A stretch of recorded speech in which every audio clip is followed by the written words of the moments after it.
Chapter 15. Now what? There will come a time when you believe everything is finished. That will be the beginning. Louis L'Amour. Although this is the end of the book, it is just the beginning of a new life for you. You are only ever one thought away from peace, love, and joy. Remember this and keep it close to your heart, because it is all the hope you need when life becomes difficult. In the beginning, I promised that you would not be the same person you were before reading this book. If you began reading this book with the intention of having an open and willing mind, then you most likely have had insights that change the way you think, and thus you are not the same person as you were before. Once you see something new from an insight, you cannot unsee it. Once your consciousness expands, it cannot contract again. We may forget this from time to time and experience the suffering caused by thinking. But as soon as we become aware of this, we can find love, peace, and joy in the present. If this seems too simple, it is just your mind causing you to think again. The truth is simple and always will be. The truth is not something you think, but something you know and feel deep in your soul. Listen to that still inner wisdom inside you that knows all of this. Let it guide you through your life. We are most fulfilled when we listen to our souls. The world will tell us that we are not enough, that we are missing something, that we don't have everything we want. People will bombard us with their opinions, judgments, and advice.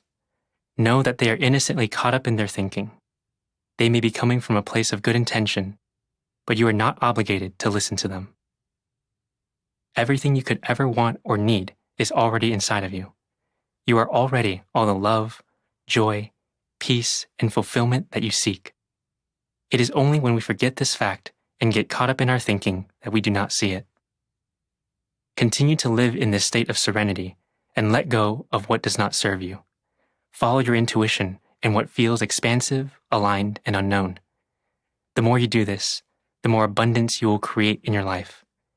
You are now equipped with everything you need to know about how to stop your own psychological suffering and access a state of peace, love, and joy, which is always available to you. Perhaps you have already experienced the bliss of knowing and embodying this. It is no coincidence that you have picked up this book and that we have been able to share our journey here together. It is truly humbling and an incredible gift that you have allowed me to guide you through this infinitely beautiful experience we call life. Keep sharing your love and light with the world. From my heart to yours, Joseph. Transformation is not a result to be achieved, but a byproduct of letting go to be experienced. Practice. This section contains guides designed to help you implement non-thinking into your daily life. The guides are split into two themes, inner work and outer work, to help you integrate non-thinking into both your inner world and your approach to the world around you. While letting go of overthinking is a simple concept, it is by no means easy to put into practice. If you are struggling with it, it is okay. Most of us have been stuck in our own thinking for decades and have never tried to stop. It will understandably be different and difficult. There is no need to beat yourself up for not being immediately good at something new. Give yourself compassion and space to experiment as we do with children when they are learning something for the first time. The more you practice, the better you will get. Trust that it will come with time. The fact that you are here means you are already well on your path to peace, and it is inevitable if you stay the course. Inner work. The following guides focus on the inner workings of your mind. They lead you through practical steps to combat overthinking and instead implement non-thinking to help you find more peace throughout your day. The absence of thinking, self, is the presence of peace, divine. How to let go of negative thinking. Pause. To help you remember the 5-step process for letting go of your thinking, use the acronym PAUSE. Whenever you're feeling overwhelmed by your thinking, pause and remember that you have the power to let go of it at any time. P.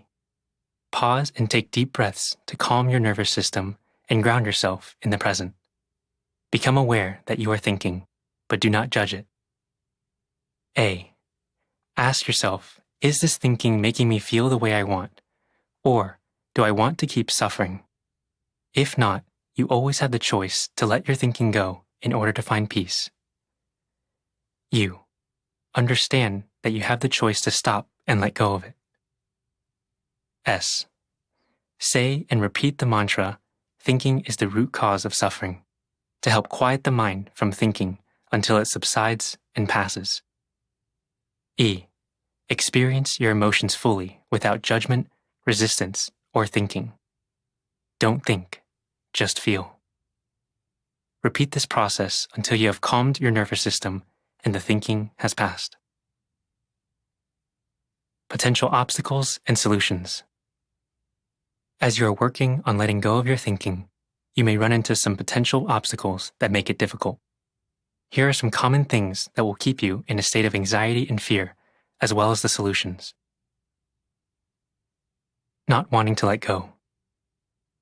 Sometimes you may not want to let go because you believe it's what got you to where you are. While this is partially true, it's important to recognize that what got you here won't get you there. If you want to break the vicious cycle of suffering and the same self-destructive patterns repeating in your life, you'll have to do something different. Insanity is doing the same thing over and over again, but expecting a different result. The real question is, do you want to be at peace or not?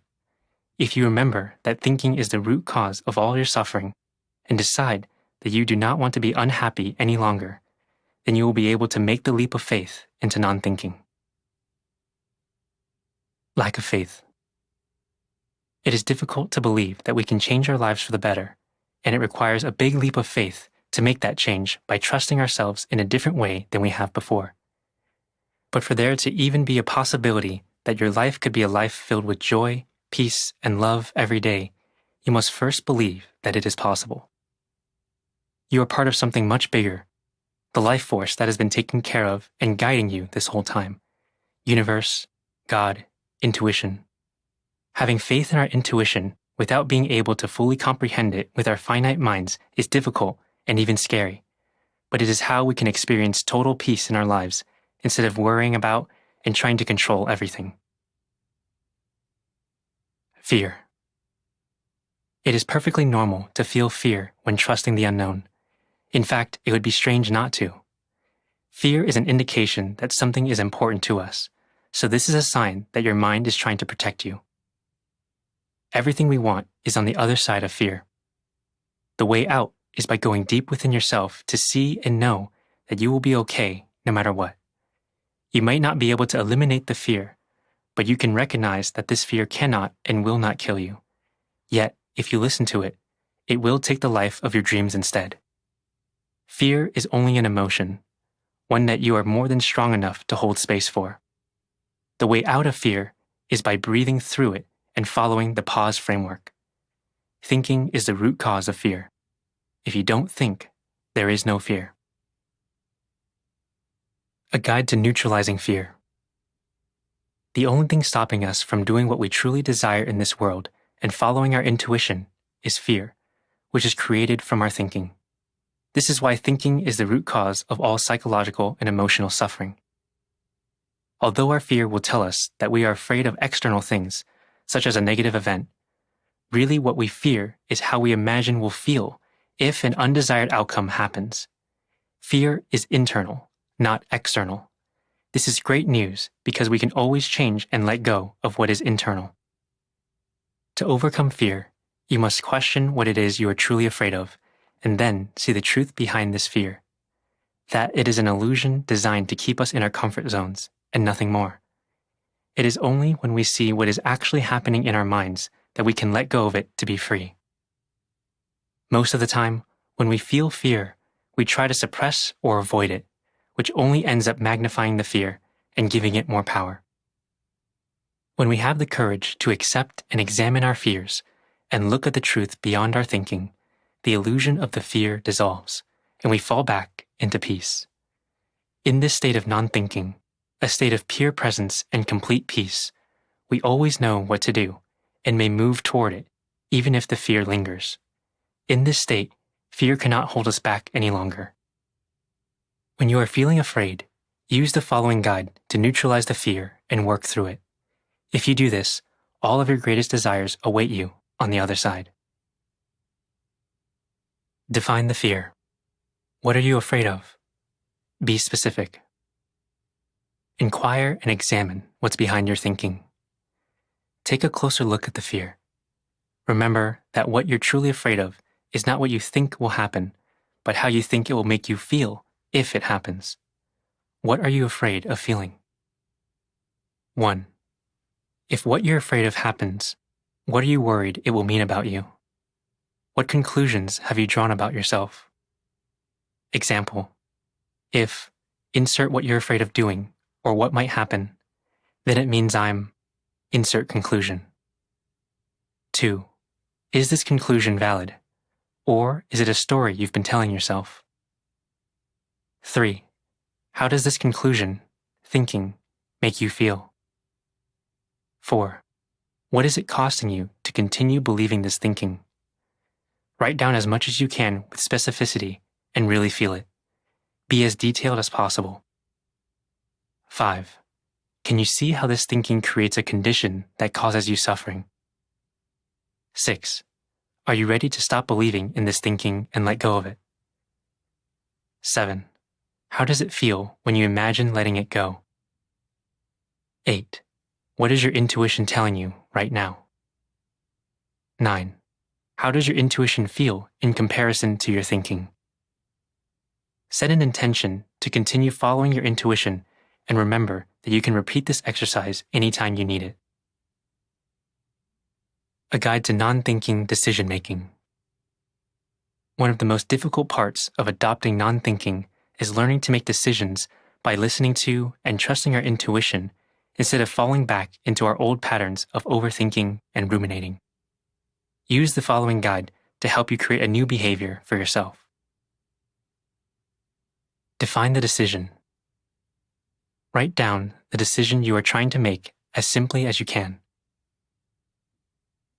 Inquire and let go by asking yourself these questions. 1. What are you afraid will happen if you make this decision? 2. If you dig deeper, what are you actually afraid of? What is the feeling you fear? 3. What story is this fear telling you? Write out exactly what it is saying in great detail without filtering anything. Do you have evidence that this story is true? Or might it be just a story? 4. What's the cost of listening to this thinking and fear?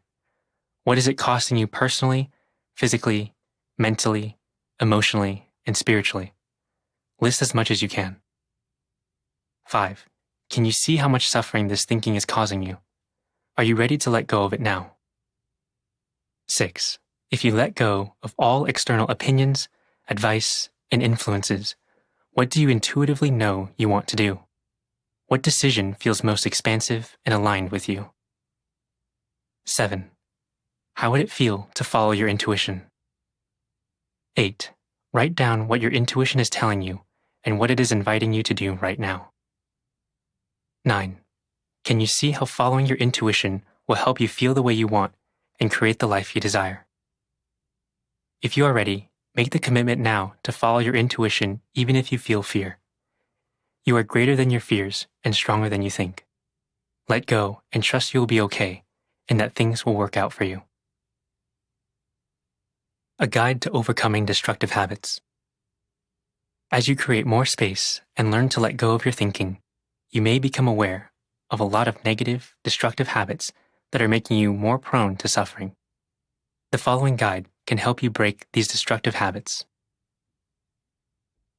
Become aware of the behavior you want to change and confirm that you genuinely want to alter it. Understand that if you want to stop the vicious cycle of suffering, you'll have to change and let go of the beliefs you're holding onto that are creating the suffering. If you don't want to change it, there's no point in continuing forward. If you do want to change it, let's begin the process of letting go. Write down in exact, meticulous detail what happens with this behavior, what it is, how many times it happens, when it happens, etc. Don't spare any details. 1. What are you feeling in the moment right before you begin the behavior? What's the feeling that triggers the behavior? Be honest with yourself. 2. What specific thinking patterns are going on? What are you saying to yourself in the moment when this happens? Describe it in exact detail. 3. What beliefs do you have about this habit? What conclusions have you made that compel you to feel like you have to perform this behavior or action? 4. How do you feel when you believe that thinking? 5. What do you believe will happen if you don't perform the behavior? In other words, what do you believe the consequences will be if you don't perform the action? 6. Is it absolutely true that these things will happen if you don't perform the behavior? 7. Can you see how destructive this thinking is and how much it causes you to suffer? 8. Are you willing to let this thinking and behavior go now? A guide to creating momentum in your day. How you start the day will create momentum for how the rest of your day will go.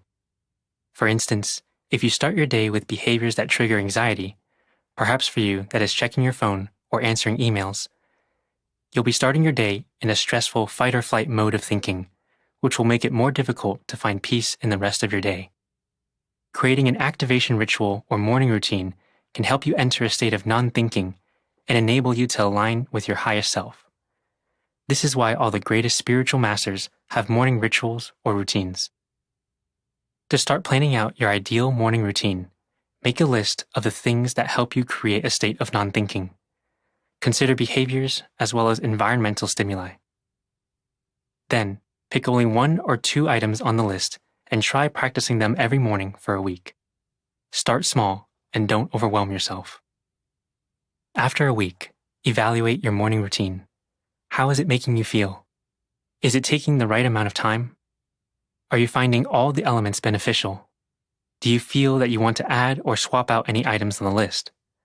If so, only make 1 change at a time, remembering that too much change too fast can be counterproductive to your goal and more difficult to sustain in the long term. Try your new routine for another week and then reflect again. Repeat this process until you have a morning routine that supports you on your path to non-thinking. Outer work. The first set of guides were created to help you end suffering and support you in mastering your inner world to find peace within.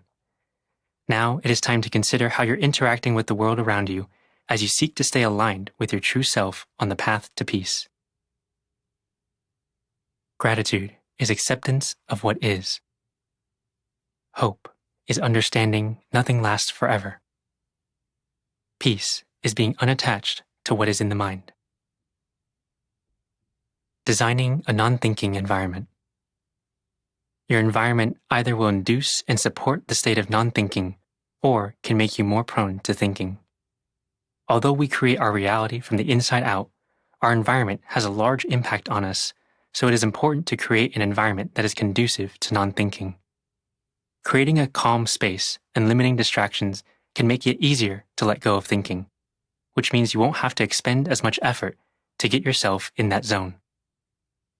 Similarly, if you eliminate many of the things that you know can trigger you to go back into thinking, then it will be easier to stay in a peaceful state of non-thinking for longer. Remember that changing your environment and not yourself will not work long-term, but changing your environment can be a crucial support as you work on the important changes within. A delicate blend of both will be what you need to create a beautiful life you love. Creating a non-thinking environment. Use your intuition and ask yourself this question. What would be the most impactful things I could do right now to help myself get into and maintain a peaceful, non-thinking state throughout my day? Write down any and all ideas that come to mind, and don't filter anything. Big ideas and little ones you've tried before and ones you haven't. Maybe you have different ideas for different environments, such as home and work. Allow your intuition to speak to you and tune into what feels most aligned with you. After writing down all of your ideas, look over your list. Select the one idea that would have the biggest impact on your life and try to implement it this week. Then, try implementing the next most impactful idea once you've begun seeing the benefits of the first. Working like this, make your way down the list until you've tried everything. Start small and don't try to make too many changes at once, as too much change can be hard to sustain. It helps to journal as you go about your experiences. What was helpful? What wasn't? How did trying these ideas impact your experiences? This way, you'll have a record of your experiences and can fine-tune your system going forward. Removing thinking triggers. Step 1. List the things that make you more likely to start overthinking, ruminating, and becoming anxious. Consider ideas in each of the following categories. Physical health. The things that impact your body and can make you more prone to experiencing anxiety and overthinking. Examples: foods, stimulants, alcohol, dehydration, lack of sleep, not moving your body, and so on. Physical environment. The things in your physical environment that can make you more prone to experiencing anxiety and overthinking. Examples: noise, temperature, location, music, meditation, and so on. Digital environment. The things on your phone, computer, or TV that can make you more prone to experiencing anxiety and overthinking. Examples: checking your phone, notifications, email, and so on. Digital consumption. The media or content that can make you more prone to experiencing anxiety and overthinking. Examples: social media, news notifications, and so on. Step 2. Reorganize and rank your thinking triggers. After filling out each category, organize and identify the top 3 triggers that affect you the most within each category. Put a number from 1 to 3 beside each of those triggers, with 1 being the one that affects you the most. Step 3. Identify and implement ideas. For each of those top triggers, use your intuition to come up with ways to remove or greatly minimize the trigger and write it down. Then, choose the one idea that would have the greatest impact and try to eliminate it this week. Next, choose one to try the week after. Continue this way until you've experimented with removing each of the triggers you listed. Remember that if you try an idea and it doesn't successfully remove the trigger, you may need to come up with a new idea for this trigger. Step 4. Journal your insights and discoveries. Write down the insights you have while going through this specific exercise. What seems to be working for you, and what doesn't? Which triggers are easy to remove, and which are difficult? Do you need to try a different strategy for removing a trigger? What did you become aware of while going through this exercise? What surprised you? What patterns did you notice? What does it cost you to continue to have these triggers in your life? What would happen if you removed them? What intentions would you like to set? Creating goals of inspiration. The source of our goals determines how we feel while pursuing them. Goals from desperation breed anxiety, urgency, and stress, while goals from inspiration feel expansive, aligned, and exciting. The key is to create goals that align with what we value most instead of just striving for external outcomes or validation. Here are some questions to help you create your goal from inspiration. If you had infinite resources and never had to work again, what would you do with your time? What do you value most in life? What goals can you create that help you express those values daily? What have you always wanted to do but haven't had time or are afraid to do? What activities feel most expansive and aligned with you? What are some of your favorite ways to express your creativity? What have you dreamed about doing since you were a little kid? Look at the answers to these questions and use them as inspiration to create a goal that allows you to express and embody what you value most. They should be focused on falling in love with the activity you are doing, rather than just the outcome of it. It doesn't matter how long you perform this activity each day. The important thing is that you are working on it to any small degree you can, and eventually, you'll carve out more time as you go on. When you make time for what you love, it naturally grows, and so will your love for life itself. The inspiring goal does not have to be grandiose. It can be small and simple. Size is irrelevant. All that matters is how the goal makes you feel. Avoid making a goal solely around money. A monetary goal is not a goal from inspiration. Why do you want to make that amount of money? What would you do with that money? What would you love to do to make that money? Create a goal around those actions you'd love to do to earn the money, or what you'll do with the money instead. This is how you can make it focused on what you love doing, inputs, rather than what you love doing it for, outputs. You'll know you've created a goal from inspiration when it makes you feel expansive, aligned, fulfilled, and full of love. It will feel like you're feeding your soul instead of selling it. A guide to feeling more inspired in your work. Create a list of things you do in your work that drain you of energy, things you don't like doing, or that feel heavy overall. This is your energy draining list. Create a list of things you do in your work that give you energy, things that make you feel inspired, energetic, alive, and light. This is your energy giving list. Each week, eliminate one thing from your work that is on your energy draining list, and add one thing to your workday that is from your energy giving list. The goal is to get to a point where you're spending 80% of your work time doing things that are on your energy giving list. If you're not able to totally eliminate the draining task from your work, brainstorm ways that could make it more enjoyable for you. Sometimes the slightest shifts can make a world of difference in how we experience something. Daily journal. One of the best things you can do to help you on your journey to stop overthinking is to keep a daily journal to track your progress. Use it to note your thoughts, feelings, and behaviors without judgment. The more regularly you journal, the more helpful it will be to you. The insights you'll learn about your thought patterns, triggers, and modes of support will be invaluable on your path to non-thinking. The following templates can be used as guides for journaling, but there's no need to follow a prompt or template if you find it unhelpful. Try writing freeform or using prompts that you create. Use whatever works best for you and feels the most natural and achievable. Perhaps start with journaling for just 5 minutes a day. If you make this process too cumbersome, complicated, or long, it is less likely that you'll keep doing it. Living an abundant life comes from following your fears instead of letting them control you. Become curious about your fears, for they are the doorway to your dreams. Morning. Daily intentions. Without a conscious intention to follow our intuition, we default to following our conditioning. This daily journal is designed to help you break free of this pattern by bringing your intuition into your awareness. It is best to complete this journal in the morning, as it will help set you up for a day free from overthinking. What is my intuition telling me today? When I ignore external influences and advice from anyone else, what does my intuition tell me to move toward? What is my intuition telling me to try? What feels most expansive, unknown, and aligned right now?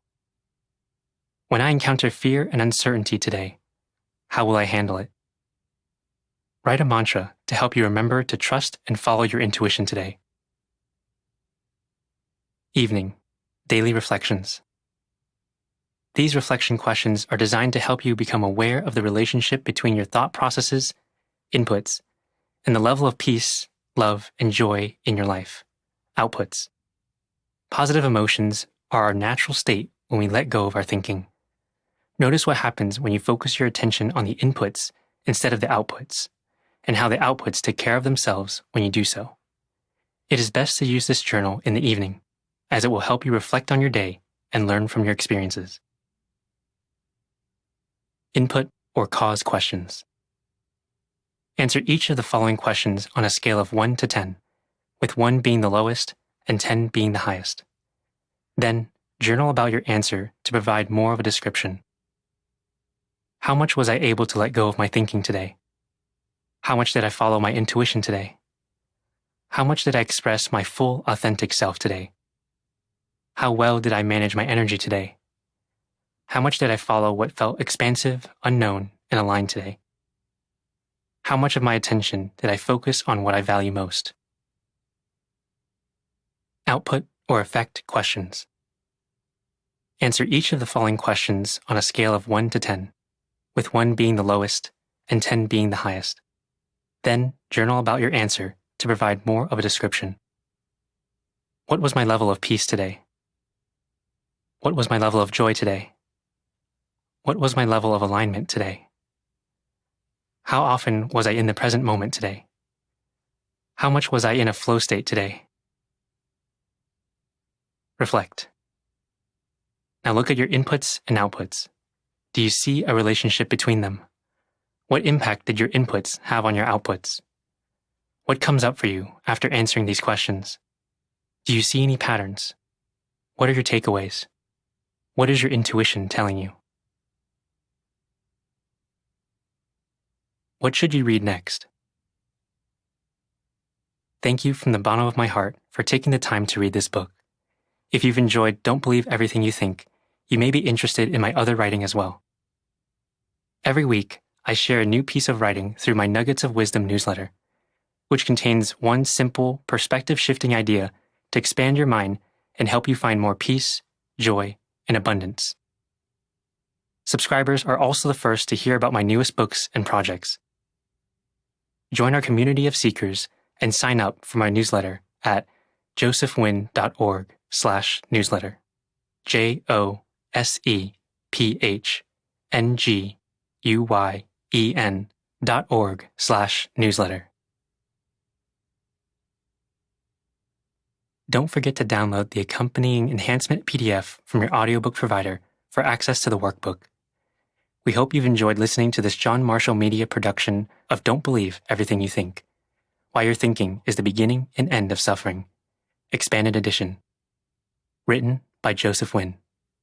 Narrated by Joseph Nguyen. Produced by Kevin Stillwell. Directed by Vasilia Dangwood. Recorded at Raintree Recording Studios, Orlando, Florida. Copyright 2024, One Satori, LLC. Audio production copyright 2024 by John Marshall Media.